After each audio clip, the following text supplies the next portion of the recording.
Charwood!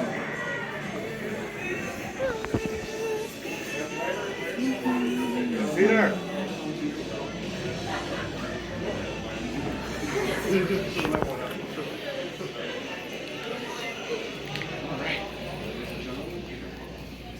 Ladies and gentlemen, let's give a friendly TFCon welcome to the legend, Peter Cullen!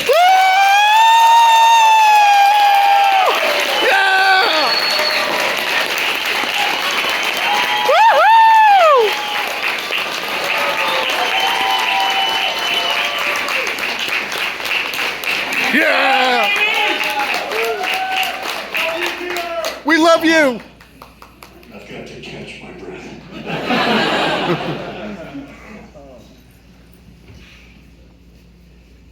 Oh.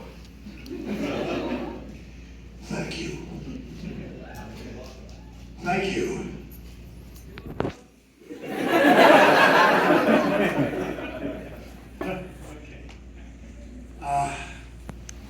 It's been a long day, and I've said hello to most of you at least 3 times. And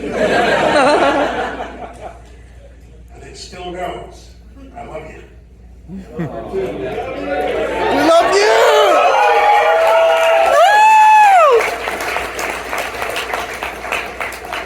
It's been a long haul, going back a long time, and the message has always been there. But here's a good example of it. Till all are one.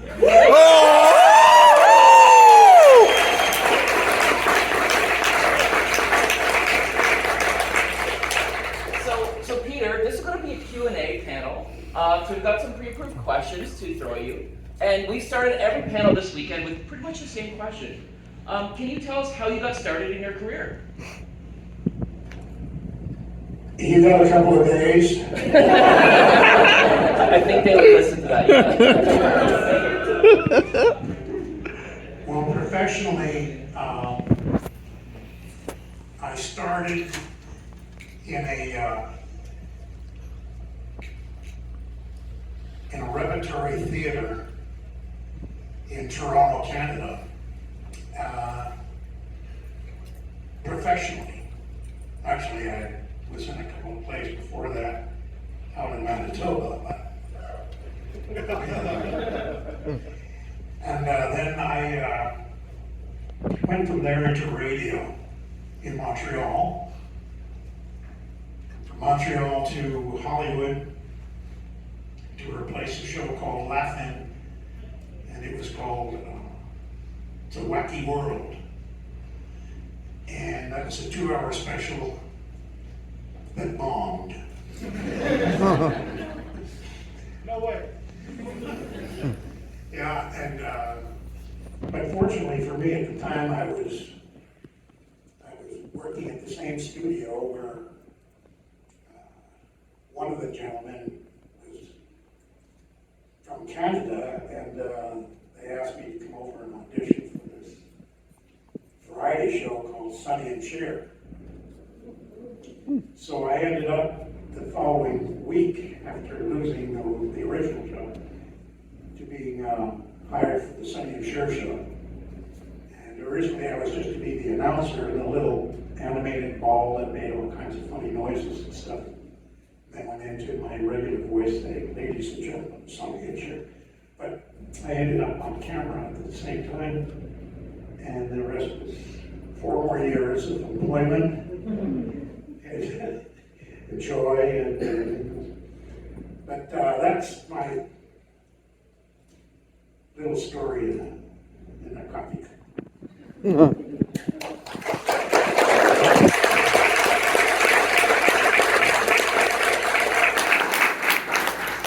was a long time ago, and to anybody that was thinking of getting into the entertainment business, I said there's a lot of ups and downs, but the downs, don't let them get you down. Never give up, never give in. Always pursue your heart. Remember, if you love what you do, you never work a day in your life. So, if there's anybody out there and you're considering a voiceover career, go into it. Look at it. Channel yourself right into it. and love what you do. Don't worry about disappointments. They will come. But be realistic. Thank you. Ladies and gentlemen, he's about to blow his nose.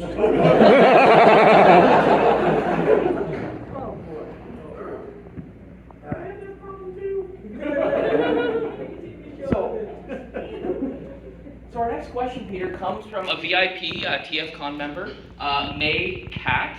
Now, May, would you be with us right now? Come on down. Okay, so I'm going to read May's question on their behalf.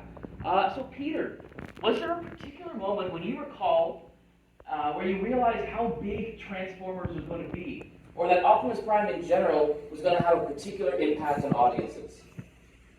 No. At no time did I ever think it was going to be bigger than it was going to be. In those days, we auditioned on a regular basis for cartoons. Frank Welker and I, and among many of the great voiceover talents that have been here today, Sue Blue, so Neil Ross, all these people are so talented. I mean, they just don't do one voice, they do, 50 voices. And we used to audition on a regular basis for Hanna-Barbera, Walt Disney, Marvel, all of those companies at the same time. There was always cartoons. And so when one series would go down the drain, you'd be auditioning for another one. And I looked at Transformers at the time as being very interesting. I thought that this is inventive, this is extremely innovative, and offering children an opportunity not only to play with a toy unlike any other they'd ever experienced in their life. As some of you may recall, when you first saw Transformers, and I share this with you, I have my original trunk. Ooh. And it's beaten to death. Children and visiting children and whatever. I think a dog got hold of it at one time. Oh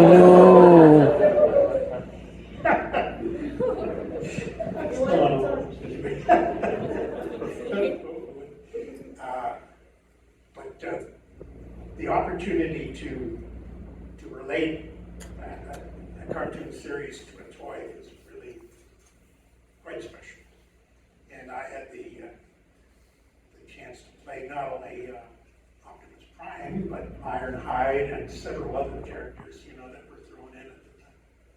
But when I was let go, or put to death, that was 2 years into it, and a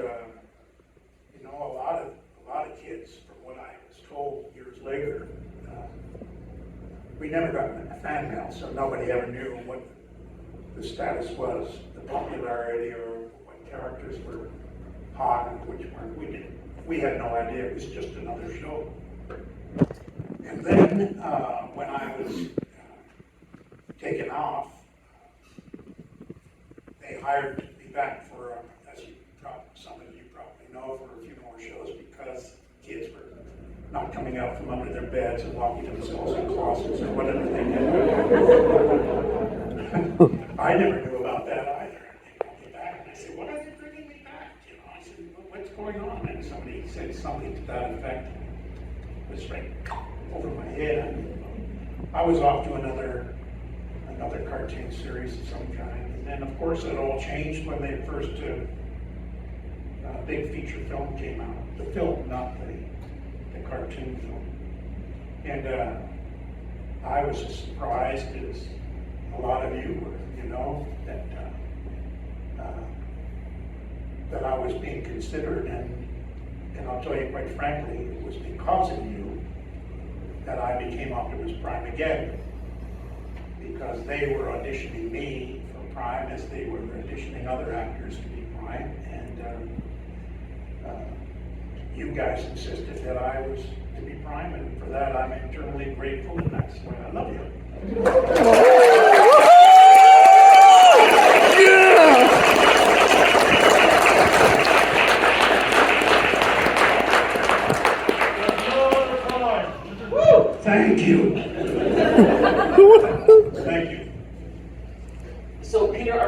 question comes from Mandy Realistic. Mandy, are you in the room? Okay, would you like to ask your question to Peter? I'll bring the mic to you.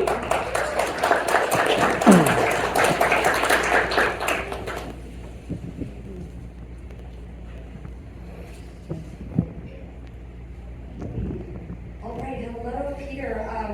How did it feel for you and Optimus Prime to get your handprints in cement at the Chinese theater along other Hollywood icons? Oh, yeah, wow. You mean have your hands put into the cement? Is that what you mean? Well, Yes, yeah. On the Hollywood, along the Hollywood icons outside the Chinese theater. yeah, it was a great surprise, and I brought my entire family to it. I was extremely proud, and not really quite believing in it. You know, I just didn't. I thank God the truck was there. Because they put the truck's tire in it too, so I said, okay, I feel a little better now.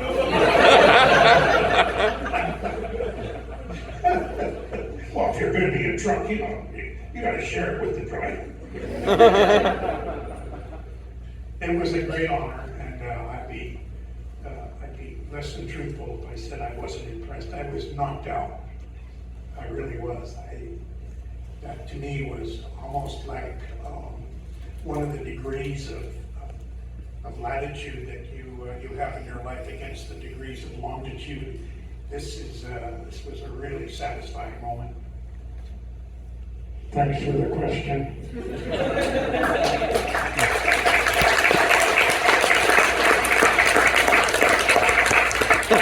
I think we all agree that star is well deserved, my friend. Thank you.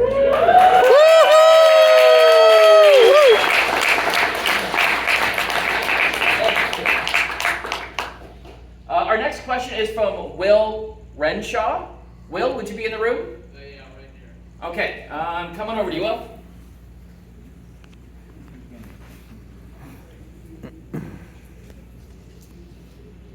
Hi, Peter. Thanks for being here.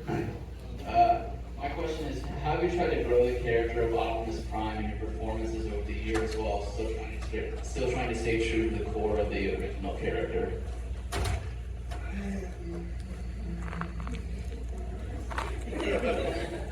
I'm having a little trouble hearing the muffling Sure, I in the can room. repeat that, Will's question.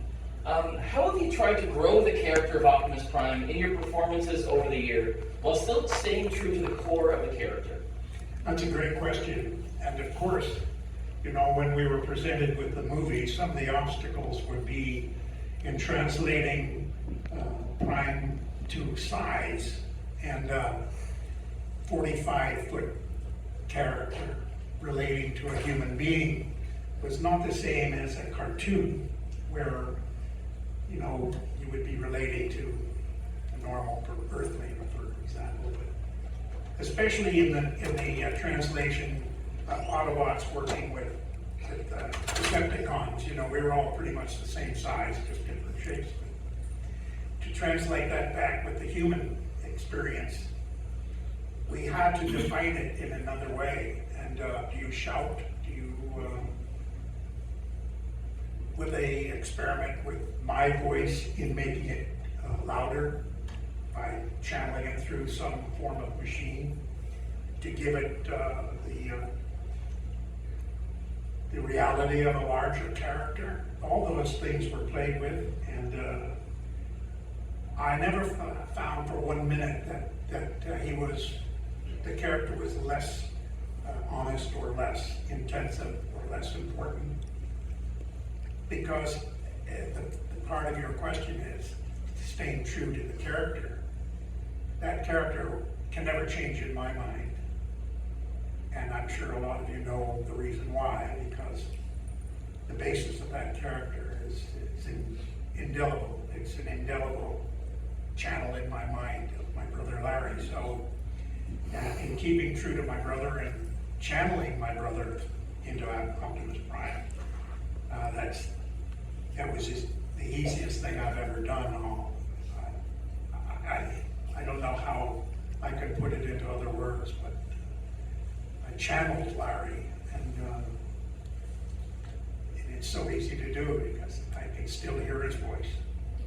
Peter, if you're gonna be a hero, be a real hero. Don't be one of those Hollywood heroes, pretending and yelling and screaming and thinking he's tough. Be strong enough to be gentle. Okay, Larry.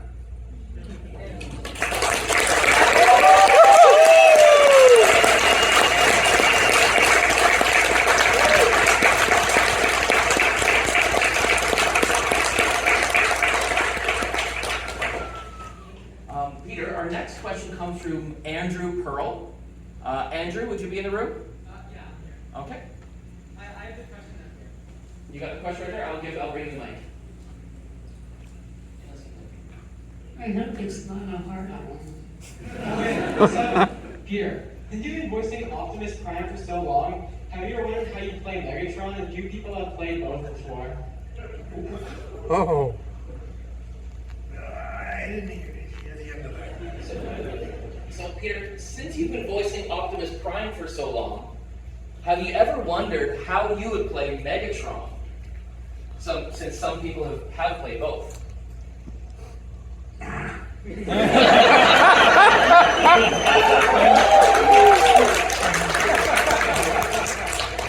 Frank's character. I wouldn't touch it. Belongs to somebody else. That tells you something, doesn't it? Yeah. You know what? That tells me loyalty to your friend Frank, right there. Yeah. We have a code. So our next question comes from Brandon Bryant. Brandon, would you be in the room?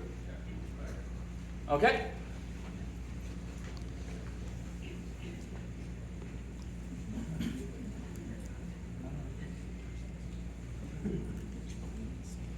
Hey there, Peter.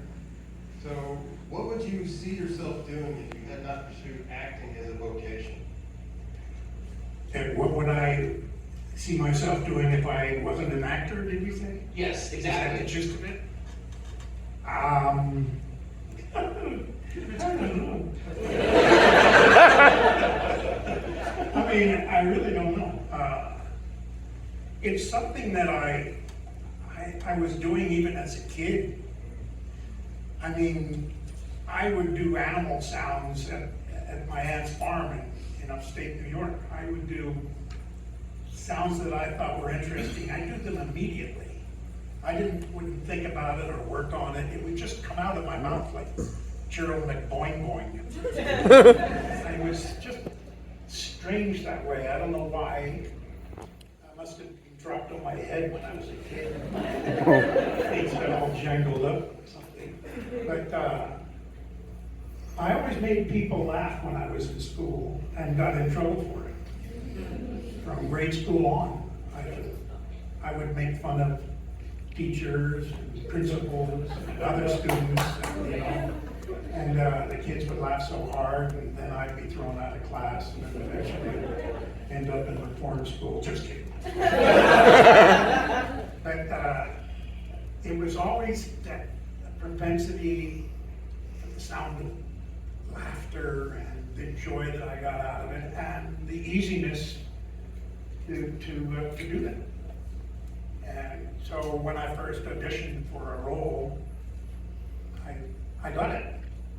And I think it was Coriolanus, a Shakespearean play at a university in Montreal when I was in grade school, and I played a character called Young Marcius.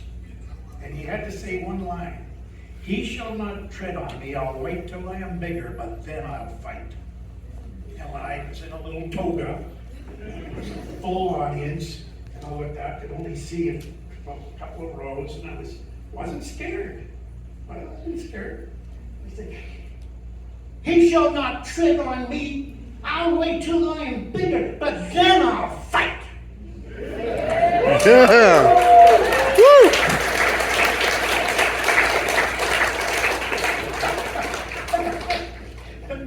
My acting mother behind me, standing behind me, and I'm she just squeezed my shoulder and went, like that, saying, good shot. I said, I like this. This is fun. I like it. That was good. So that was my first taste. So our next question comes from Maddie Cohen. All right.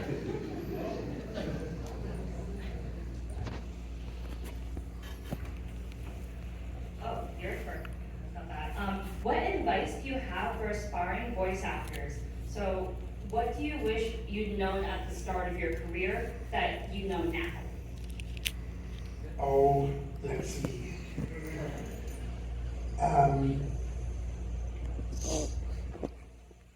Concentrate on the things that you know you can do, and never give up on those, and now always try to stretch that by doing things you can't do.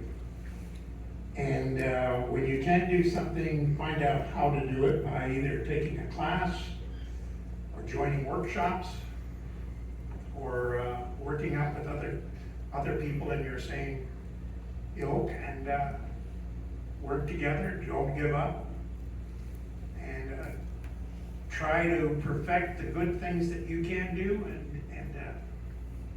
take advantage of that, whether it's radio or recording or your devices, all that stuff. Practice on it. Read stories to children and try to make it exciting and enjoyable. Try to get their attention. Try not to lose their attention. That's a great exercise. If you have kids in your family, brothers, sisters, or your own, read it and try to make it so they can imagine it at bedtime. At bedtime. With no distractions. Does that help?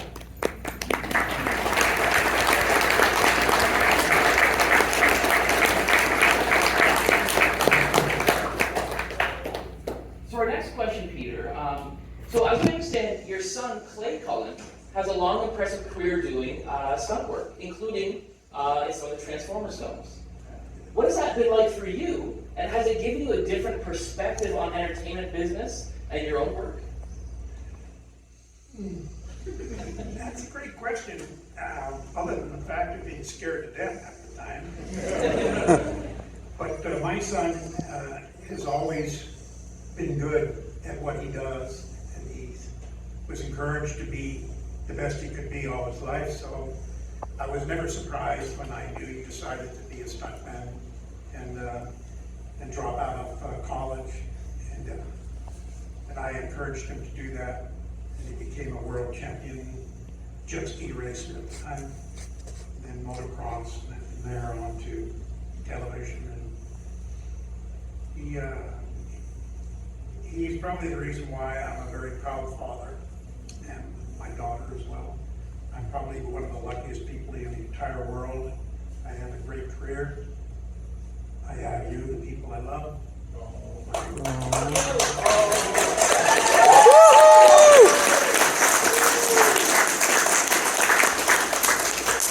My friends, my family are the reason that I am happy all the time. Thanks all.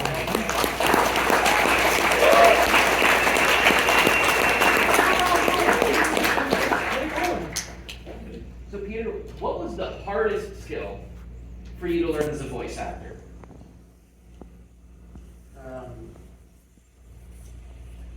Saying no to monster voices. Literally. I talked to a singer one time, and she asked me what I did, and I told her I do cartoons. He said I do everything from ruining my voice to stretching it. And she said, how can you do that? I said, I don't know, but every time I do it, another voice comes out. It's true. I would stretch my voice, and my voice got lower and lower over the years. And partly due to I would have to do things like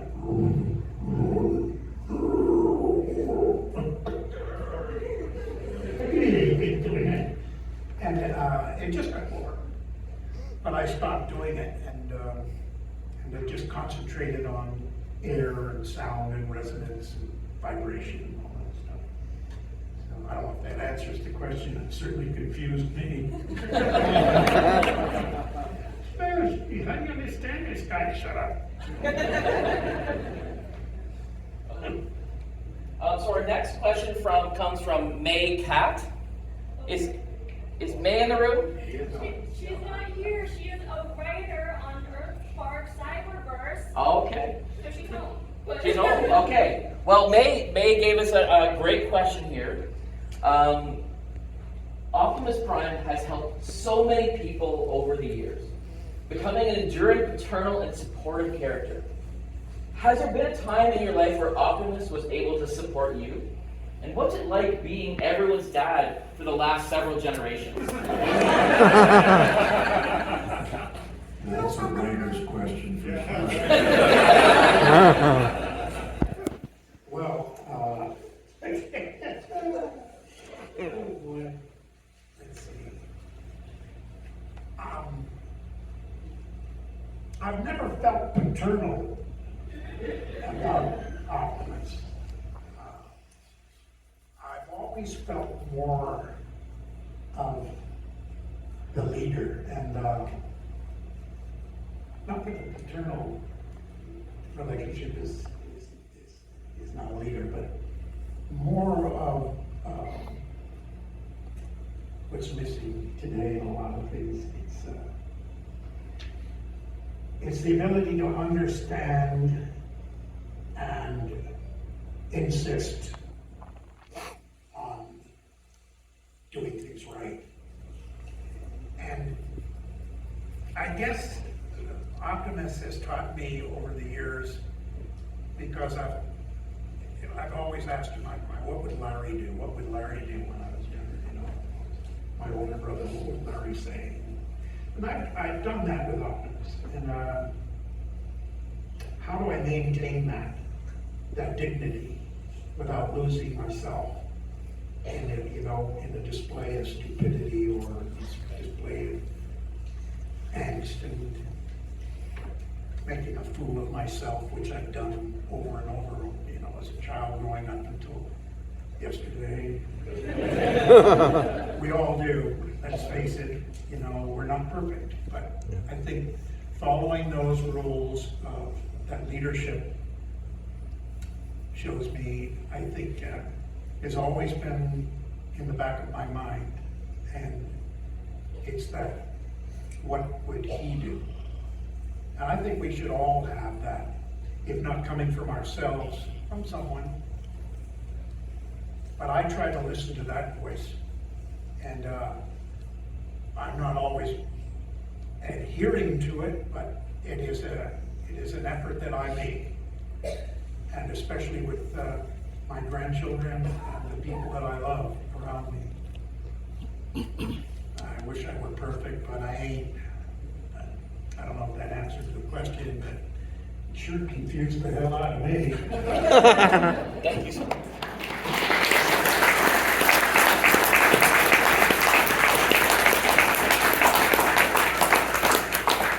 So one of the things we love, Peter, is just hearing some old stories. So I'm wondering if you have some favorite memories from the recording booth while filming Transformers, or while doing Transformers in the 80s. Yeah. I wish Frank were here, because Frank has, tons of stories. The one that I like to tell are, back in those days, for example, you could smoke in the studio while you were recording. And can you imagine that? I can't. Those days were unrestricted, We were following the rules of barbarians. I remember one time a guy threw a cigarette into the waste paper basket, and it caught fire after we were halfway through, one of the acts, We're going, what's that? The pale's on fire! And it was, close the studio down, take the bucket outside, pull all that stuff, wait for the smoke to clear. And I guess shortly after that, there was no more smoke in the studio. That was the Transformers, and that was one of them. Of course, Frank would be capable of putting me into another time zone just by doing sound effects when he sat next to me. He would do things that nobody else could hear, but he would do a leaky faucet. And he'd go, hang on, there's a noise coming in. Are you hearing that, Mr. We don't hear it. And I look over there, being like,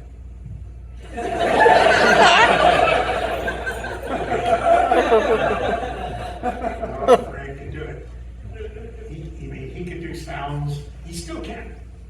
But he's not here, so I can say this. Yeah, Frank would make me laugh uncontrollably sometimes. Chris Lala, he played Starscream, and he was over the top. Oh, boy. And he would get himself into that character, and beads of sweat rolling down his face, his shirt would get wet. He's gonna have a heart attack. There were so many great actors in the studio that would, half the time, you'd be going, wow, did he just do that? And of course, you'd have to do multiple voices and then layers, because you'd have to make a crowd, and the crowd scene would have to have another layer, and then okay, say, all right, we want the high voices now. You just go,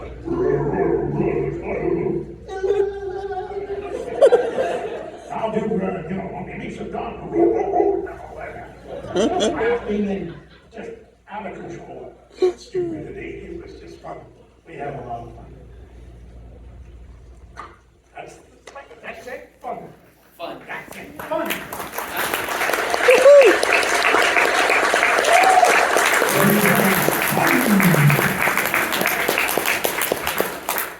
So, Peter, we've got one last question for you. That's doozy.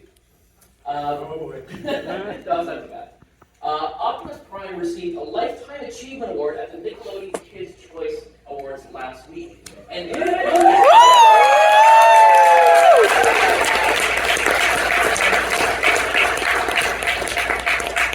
you've also been nominated for a Daytime Emmy. What's it like knowing that this character that you helped build has become such an enduring icon in kids' media and media in general? Thanks, Larry. Aww. In a nutshell, that's all I can say. Thanks, Larry.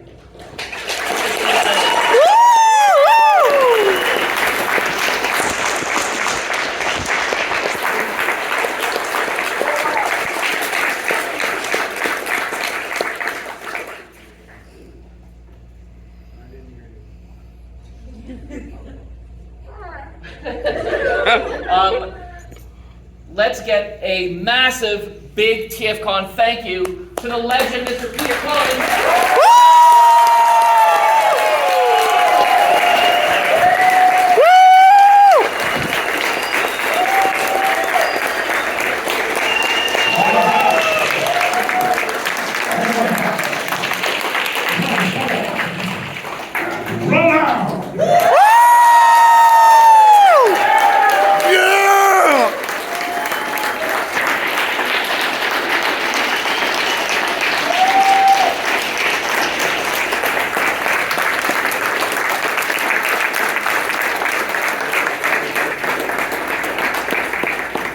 We're going to ask that everyone remain seated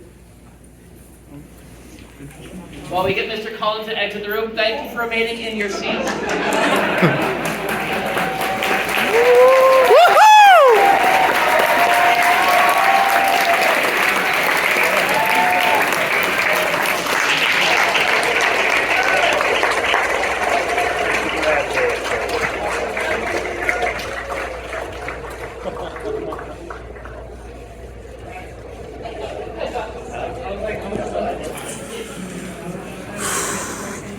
All right, so we're going to give ourselves a few minutes to let the hairs in the back of our necks settle down.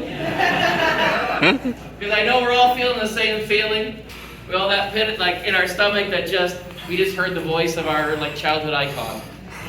So I'm going to give you a couple minutes to cool down from that one. Up next, we are kind of closing down TFCon, and the way we kind of always close out these ceremonies is with a Q&A with Cullen, the convention founder. So we are going to be putting the microphones back in the floor here, and you can ask Cullen any questions you have.